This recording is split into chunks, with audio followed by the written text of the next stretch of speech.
কত শত দিন কেটে যায় রাত্রি অগণিত, বাবা মায়ের কষ্ট সে তো নয় তো ভোলার মতো।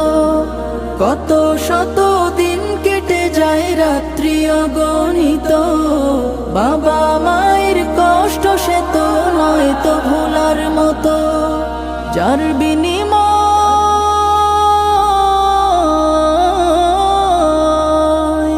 যার বিনিময় কণ্ঠে ফোটে পাক হরফের গান, যাদের বুকের মানিক হলো হাফেজে কুরআন, হাফেজে কুরআন, হাফেজে কুরআন। হাফেজ হতে গুরুজনের ত্যাগের নজরানা, চিরজীবন রাখবো স্মরণ।